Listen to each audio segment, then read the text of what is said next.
tanpa sandaran, bagaimana bisa ini berdiri gitu? Ini masih ada yang memegang ya, tapi di sini memang tidak ada. Emang cuma seperti payung tanpa pemegang. Bagaimana bisa itu? Itu yang dimaksud dengan banainaha. Bagaimana? Wazayyannaha, kami penuhi lagi di situ dengan bintang-bintang, kan banyak kan? Sebagaimana dalam surah Al-Mulk juga Allah jelaskan ayat 4-nya gitu kan? Ya. Yang Allah SWT mengatakan setelah di ayat ketiganya dulu, alladzi khalaqa sab'a samawatin tibaqa, Allah menciptakan 7 lapis langit bersusun. Ma tara fi khalqir rahmani min tafawut, engkau tidak akan menemukan pada ciptaan Allah itu tafawut, ya, adanya celah-celah kekurangan-kekurangan. Farji'il basara hal tara min futur, thumma rji'il basara karrataini yanqalib ilaikal basaru khasiyan wa huwa hasir. Kemudian pandangkanlah matamu ke langit itu, kau tidak akan pernah menemukan satupun celah aibnya, kekurangannya, dan kalau kau turunkan pandanganmu, maka niscaya pandanganmu akan merasa capek sementara belum mendapatkan kekurangannya. Lalu pandangkan sekali lagi, niscaya kamu akan turunkan lagi kembali pandanganmu dalam kondisi letih sementara dia tidak mendapatkan kekurangannya. Kemudian Allah mengatakan, walaqad zayyana as-samaa'a ad-dunya bimasabiha waja'alnaha rujuman lisyaitan wa'atadna lahum adzabas sa'ir. Dan kami telah hiasi langit-langit itu dengan bintang-bintang. Jadi kata-kata di sini wazayyannaha dalam ayat tadi, ya, di dalam yang kita bahas ini surah Qaf adalah dikuatkan dengan Al-Mulk ayat 4 yang menjelaskan dihiasi dengan bintang-bintang. Dan sekarang kalau kita lihat ilmu pengetahuan alam, para ilmuwan pun cuma bisa mengatakan luar biasa berapa miliar bintang di langit sana dan berapa besar kekuatan cahayanya. Lampu, cari lampu yang paling kuat wattnya dan kira-kira lihat berapa jauh yang dia bisa jangkau. Lampu mobil itu sorotannya memang dibuat atau pesawat itu dibuat untuk jangkauan 1 kilo, 2 kilo. Kalau sudah 3 kilo itu sudah luar biasa. Bisa 3000 meter jangkauan itu luar biasa, sudah dianggap yang paling canggih. Bintang kira-kira berapa miliar kilo dari kita gitu. Masih bisa dilihat cahayanya. Itu bukan main-main itu. Kan gitu, itu luar biasa.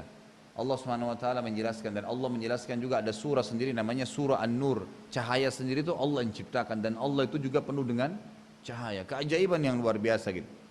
Kemudian Allah mengatakan wa ma laha min furuj, tidak ada kekurangan, tidak ada celah aibnya langit itu. Kemudian Allah mengatakan wal arda madadnaha, lalu bumi kami hamparkan, wa alqaina fiha rawasiya, dan kami tancapkan. Alqaina itu orang Arab kalau mengatakan alqaitu berarti dia melempar sesuatu, itu alqa. Waktu Nabi Musa dikatakan wa alqi ma fi yaminika, dan lemparkan apa yang di tanganmu, gitu kan. Jadi kata-kata di sini wa alqaina fiha, dan kami lemparkan dengan cara tertancap fiha, di atas bumi itu rawasiya, gunung-gunung yang sangat kokoh gitu. Wa ambatna fiha, tidak cukup lagi di situ Allah mengatakan dan kami tumbuhkan dari bumi itu, ya, sendiri dari ard tadi, fiha min kulli zaujin bahij, semuanya yang tumbuh berpasang-pasangan. Pohon ada jantan ada betina. Yang itu enggak mungkin tanpa jantan dan betina tidak bisa berkembang biak. Manusia, jin, tumbuh-tumbuhan, hewan memang sudah begitu. Dan tidak ada jenis kelamin yang ketiga. Allah Azza wa Jalla yang ciptakan. Dari mana kita bisa jadi laki-laki di sini dan akhwat kita dibawa jadi perempuan? Siapa yang buat itu? Beda jenis kelaminnya, kemudian beda juga sebagian poster-poster tubuhnya, beda fungsi-fungsinya, gitu kan? Perempuan bisa hamil, ada rahimnya, laki-laki tidak ada. Bagaimana semua itu? Dan siapa yang membuat itu? Itu Allah Azza wa Jalla. Jadi di sini jelas sekali bagaimana Allah mengatakan min kulli zaujin bahij. Hewan-hewan pun begitu, tumbuh-tumbuhan juga begitu. Yang paling luar biasa nanti kalau kita jelaskan masalah kurma itu sendiri, ya. Nanti akan ada disebutkan sini. Lalu Allah mengatakan tabsiratan. Ya. Itu tabsira, ba, sod dengan ra.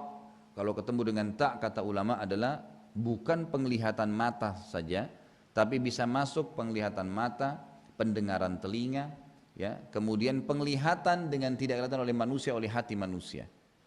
Kata-kata tabsirah, jadi semua itu akan menjadi pelajaran, penglihatan bagi seluruh anggota tubuh kalian.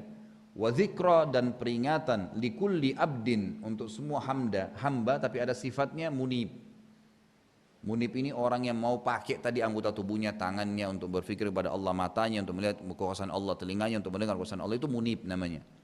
Di abdin munib adalah hamba yang mau melihat ini, bukan cuma bangun tidur lagi, makan aja itu sudah cukup, kita bisa lihat dari mana nasi ini, beras ini. Oh dari padi. Padi itu bagaimana bisa tumbuh? Berapa lama petani harus kelola? Melalui air, melalui ini, proses ini, dibersihkan segala yang kita cuma tahu masukin di mulut. Tidak. Lalu bagaimana pada saat saya masukin di mulut? Ini fungsinya bisa, gigi saya siapa yang ciptain, bisa fungsi untuk, ini ada gigi taring, ini ada gigi yang menghancuri, ini ada gigi yang meratakan. Kemudian kita kunyah. Kenapa harus dikunyah? Kemudian pada saat dikunyah ada rasa di lidah. Dari mana ini keajaiban yang luar biasa? Kemudian masuk ke tenggorokan. Di tenggorokan begitu masuk, subhanallah, begitu masuk ke usus terbagi. Mana yang jadi nutrisi tubuh, yang mana jadi kotoran tidak dibutuhin. Antum kalau buang air besar itu azakumullah, itu luar biasa ayat-ayat tanda kuasa Allah. Makanan yang kau makan berlebihan akan keluar ya. Ini penyakit-penyakit. Kalau enggak keluar, coba kalau tidak BAB 2 hari 3 hari. Itu luar biasa gitu. Rasa saja mau buang air, itu sebuah nikmat yang luar biasa. Bayangkan kalau antum tidak punya rasa. Kita nggak tahu kapan kita mau buang air, mungkin buang air di jalanan. Kalau kita tidak punya rasa pada saat buang air, oh sudah selesai berhenti, maka kita tidak akan berhenti, mungkin bisa seharian di kamar mandi.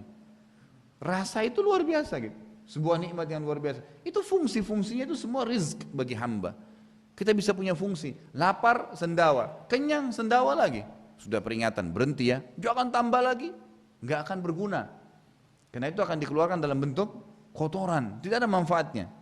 Allah SWT penciptanya sudah mengajarkan kita, memberitahukan dia menciptakan, memberitahukan fungsi-fungsinya, dan dia mempertahankan itu. Baik, lalu dikatakan ini untuk abdul munib ya, munib tadi itu yang saya jelaskan. Kemudian dikatakan wa nazzalna minas sama'i ma'an mubarakah. Jadi mubarakah. Jadi yang paling sering kita temukan Allah selalu gunakan atau ingatkan tentang masalah hujan. Seperti sekarang subhanallah lagi hujan, ini kita bisa lihat dari mana hujan ini bisa turun air dari langit. Allah mengatakan dan kami turunkan dari langit air mubarakah sifatnya yang penuh dengan berkah. Kenapa dikatakan berkah? Dari mana berkahnya? Perhatikan lanjutannya. Fa'ambatna, karena dengan air hujan itu kami akan tumbuhkan nabata yang butuh, itu artinya sesuatu yang dari kecil menjadi besar, itu namanya nabat. Fa'ambatna, jadi kami dengan hujan itu, subhanallah, tanpa hujan tidak bisa tumbuhan itu jadi besar, nggak bisa, susah. Kalau kita punya pot pun kemudian disiram air, itu harus dengan kadar tertentu. Beda dengan kalau dia kena air hujan. Kalau air hujan itu betul-betul fa'ambatna, memang kena. Jadi dia dari kecil jadi besar gitu dan multifungsi. Fa'ambatna bihi jannat, kebun-kebun, bukan jannat satu, tapi jannat. Jannatin, kemudian Allah katakan kalimat yang luar biasa. Wahabbal hasid, dan biji-bijian yang sudah tidak berfungsi, biji pepaya, biji mangga, sudah selesai dimakan isinya kita buang di tanah. Allah mengatakan biji-biji yang kalian sudah tidak anggap fungsi lagi itu, kalau kena hujan tumbuh lagi jadi pohon, berbuah lagi lebih banyak. Satu biji bisa jadi pohon, bisa berbuah sekian juta buah. Bagaimana kalau kita makan 1 kilo mangga, misalnya 10 biji, berarti ada 10 bijinya, 10 biji, satu biji bisa jadi satu pohon, bisa jadi 10 pohon. Pernah nggak sampai tadabbur ke situ? Tuh luar biasa bagaimana Allah Azza wa Jalla membuktikan kepada kita tentang fakta penciptaan yang luar biasa. Satu biji, habbal hasid, artinya biji yang bisa menjadi hasid, menghasilkan, gitu kan?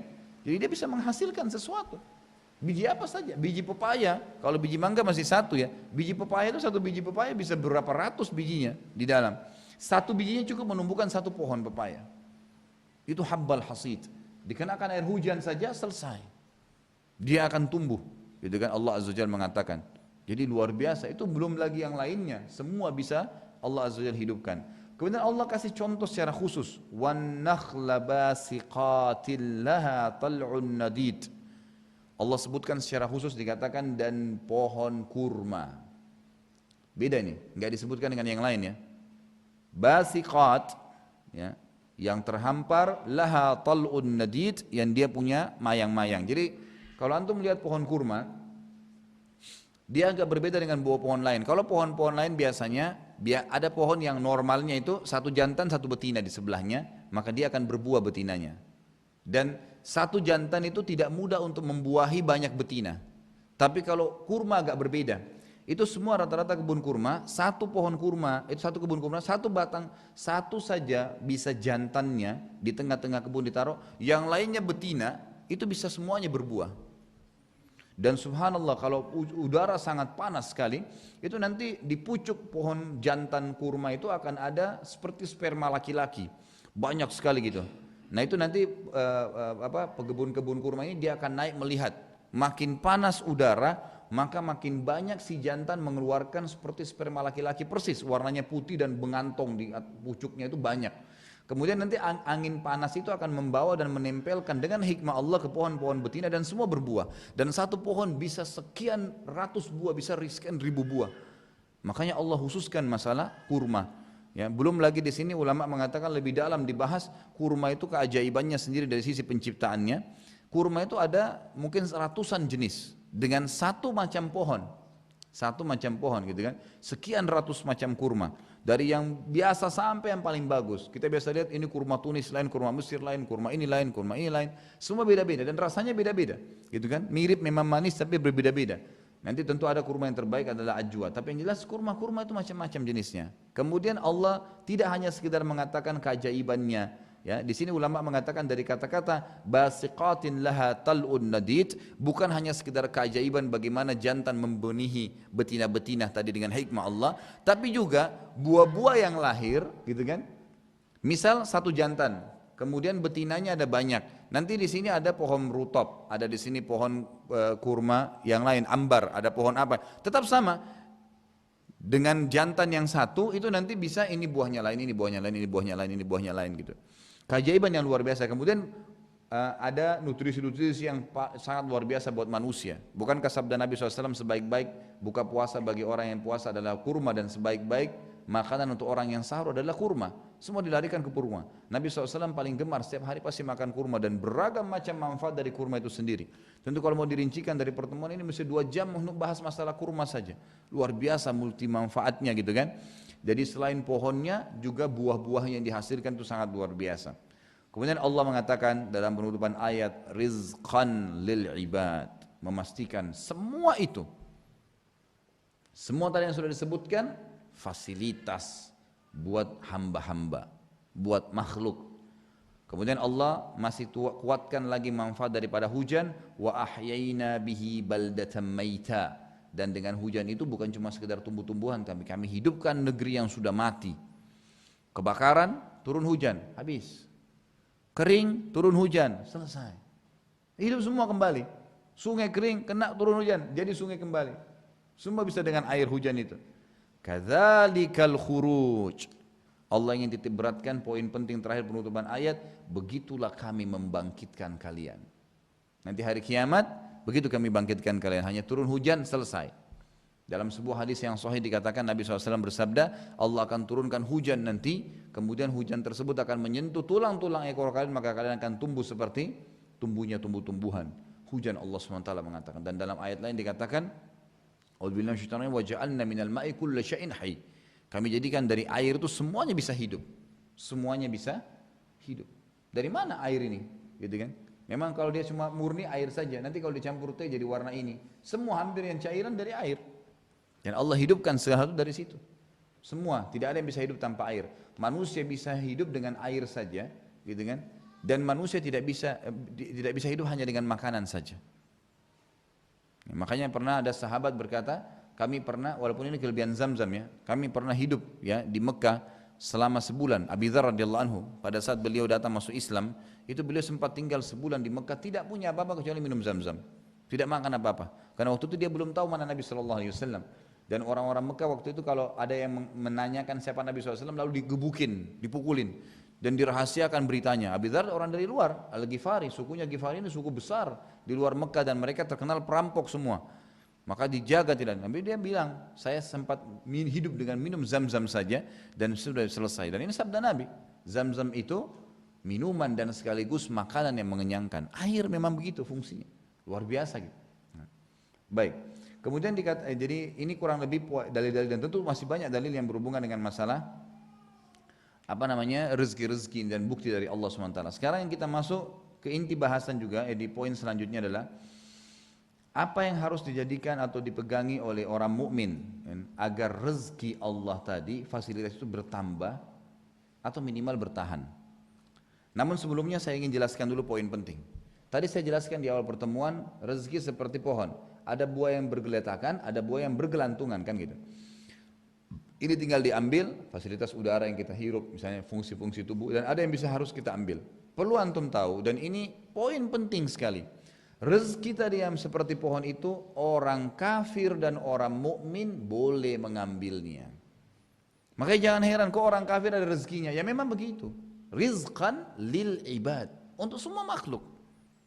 Untuk semua makhluk. Memang tidak ada larangan. Gitu kan? Tidak ada masalah. Hanya saja Allah Subhanahu wa taala membedakan antara rezeki mukmin dengan kafir di berkahnya. Allah Subhanahu wa taala berkahi rezekinya orang mukmin. Gitu kan? Ini bedanya di masalah rezeki. Kata para ulama bedanya adalah di masalah rezeki dan beda dengan orang kafir yang tidak ada rezekinya. Ingat saudaraku, ada poin penting juga. Salah sekali pemahaman sebagian umat Islam yang mengatakan bahwasanya orang-orang kafir hidupnya enak, nikmat. Kenapa ya kita orang mukmin tapi miskin? Antum kalau mau bandingkan antara orang kaya, kalau mau bijaksana ya, harus dibandingkan dengan orang kaya juga. Enggak boleh orang kaya dibandingkan dengan orang miskin, enggak. Kalau antum membandingkan orang kayanya kafir, miliaran, cari orang mukmin, muslim yang kaya, baru balance. Jangan antum bandingkan diri antum sama, oh kenapa itu orang kaya, tetangga saya. Kita memang dasarnya sudah miskin, enggak bisa. Antum bandingkan keadaan antum dengan yang kafir, miskin seperti antum, baru antum bisa bedikan. Jangan ini tidak balance ini kalau kita membandingkan. Jadi cari banyak sekali buktinya orang-orang mukmin yang kaya mengalahkan orang kafir yang kaya. Dan subhanallah kata ulama perbedaan berkahnya di sini. Kalau orang-orang kafir itu karena mereka tidak kenal yang namanya haram maka hidupnya semua susah. Walaupun banyak hartanya tapi susah. Penuh dengan utang, terganggu, rumah tangganya rusak, anaknya sakit, dia sendiri cuci darah, beragam macam masalah yang dihadapin. Tapi kalau orang mukmin yang ngikutin sistem yang benar ya, maka insya Allah kalau Allah bukain rezeki buat dia di situ, diperbanyak rezekinya. Pastikan kalau kita fokus masalah kebutuhan sehari-harinya lebih banyak dibuat dan dia dalam sistem yang benar maka terus akan berkah. Kalau dia melanggar juga sistem tetap dia ikuti seperti orang kafir tidak kenal yang haram, ya maksudnya tetap yang haram juga dilakukan dengan riba, dengan manipulasi, maka juga dia akan menghadapi masalah yang sama dengan orang kafir.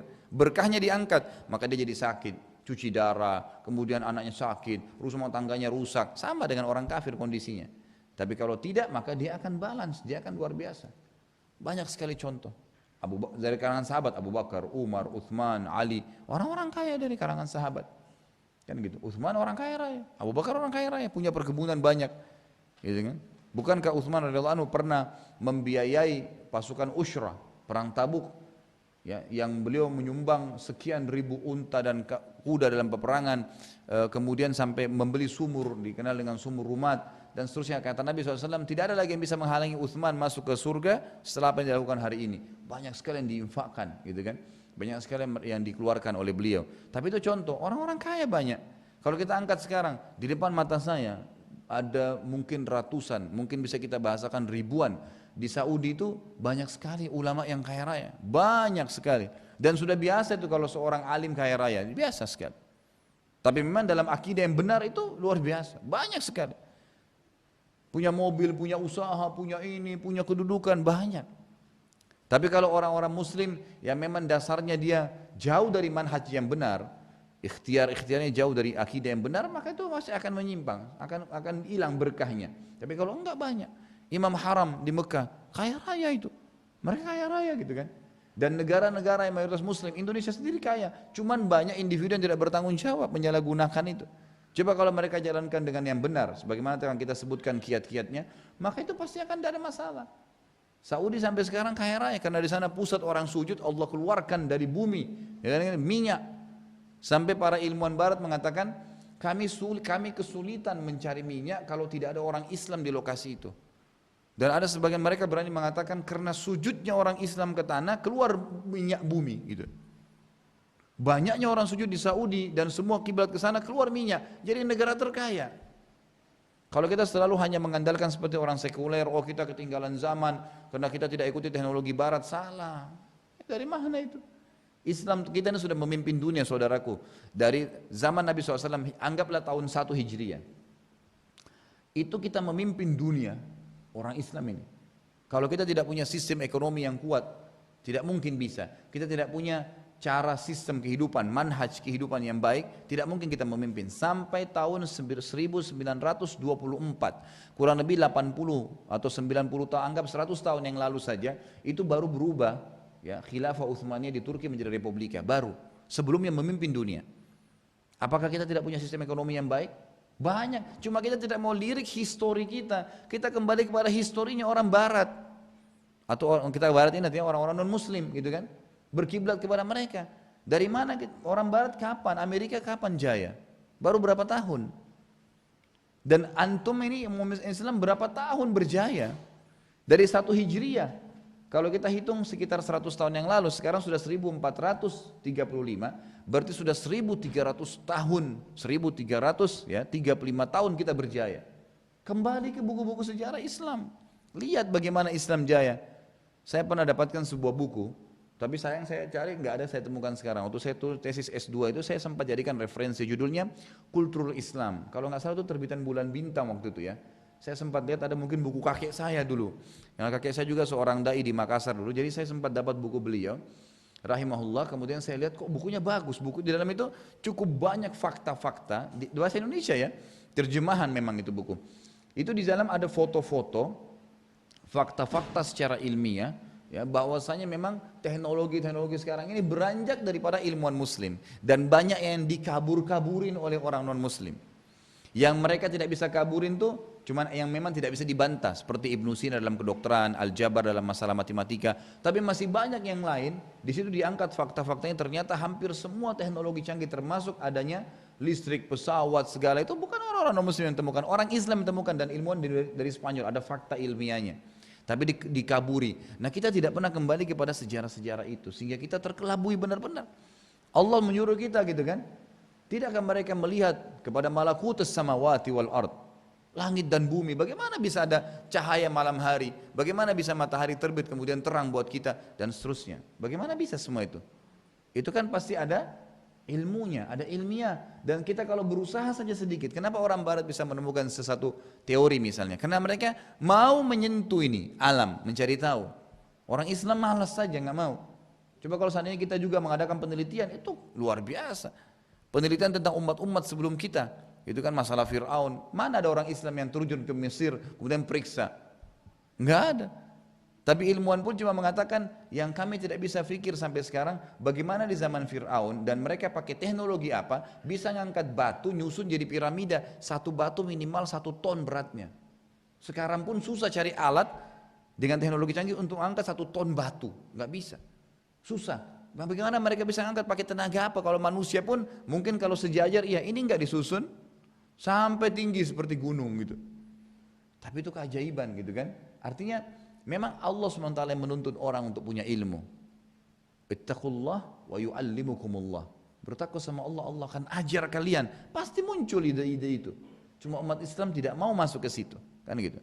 Jadi sekali lagi keliru kalau ada orang mengatakan subhanallah bahwasanya orang-orang kafir lebih maju, dan itulah yang diinginkan oleh orang-orang barat, ya, orang-orang muslim ya, supaya membuat umat Islam ini merasa oh ya kita nggak punya apa-apa ya. 1335 tahun lebih kita memimpin dunia.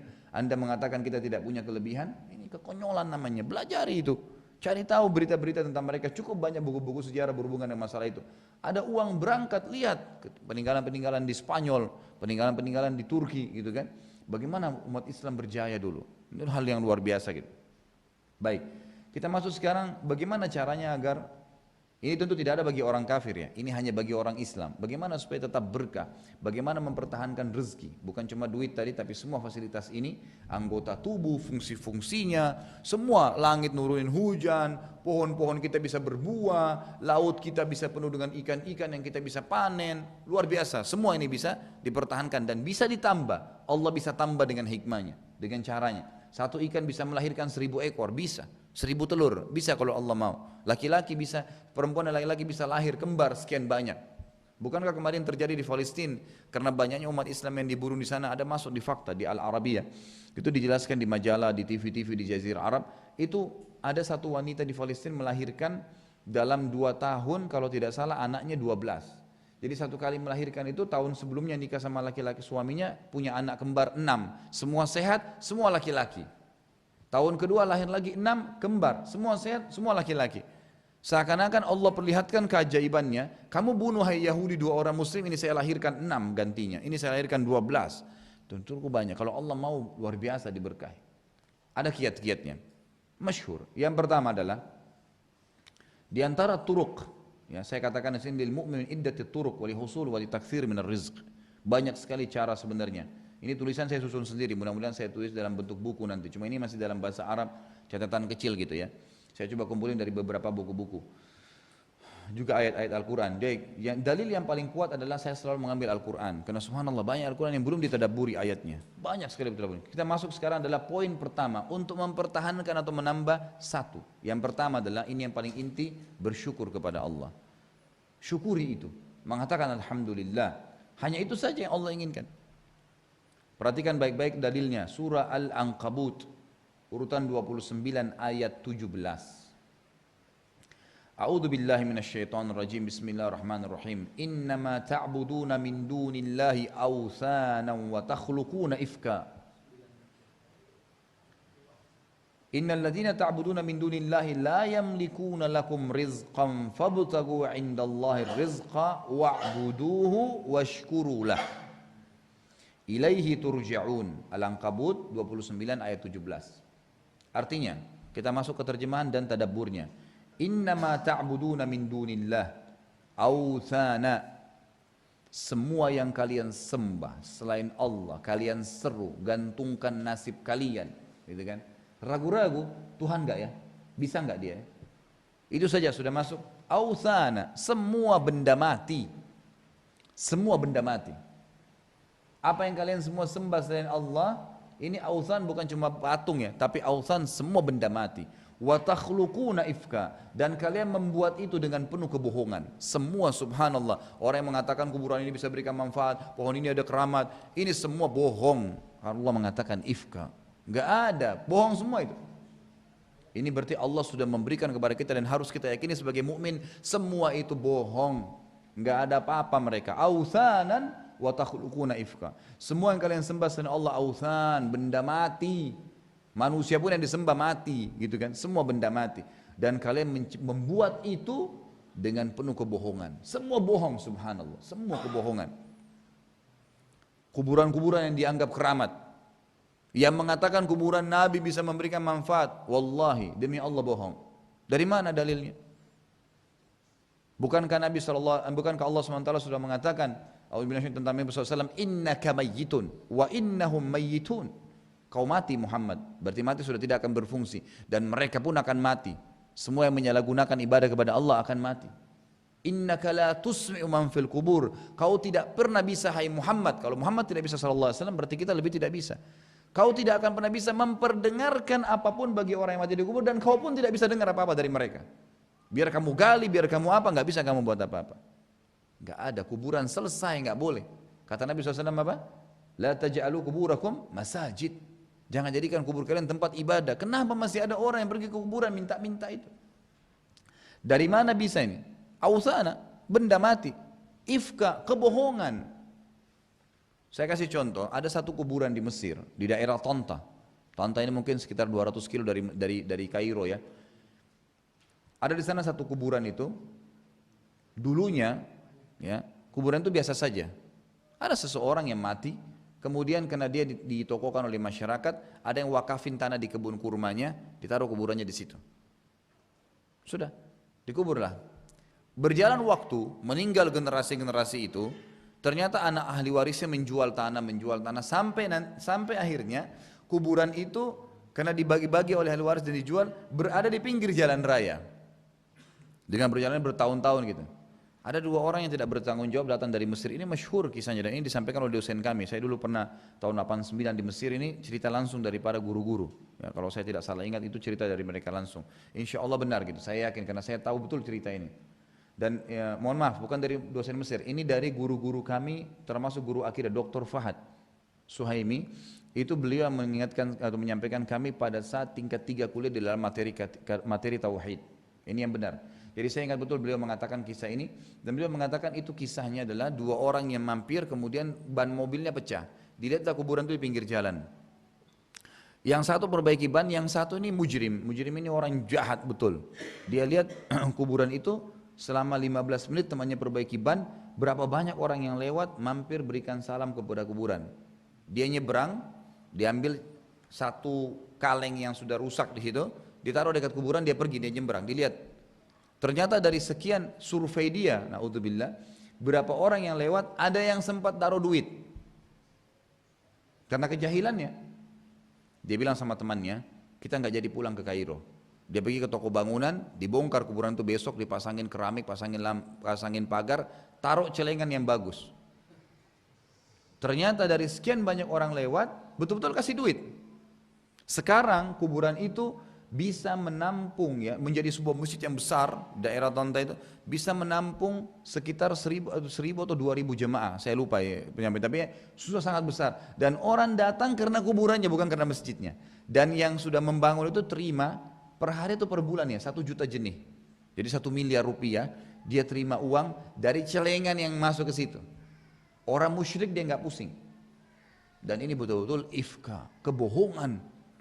Semua subhanallah. Yang di kuburan-kuburan di Indonesia ini yang banyak yang disembah-sembah, yang diminta-minta itu kebohongan semua. Allah mengatakan, wa takhluquna ifka. Semua kebohongan, authan, benda mati.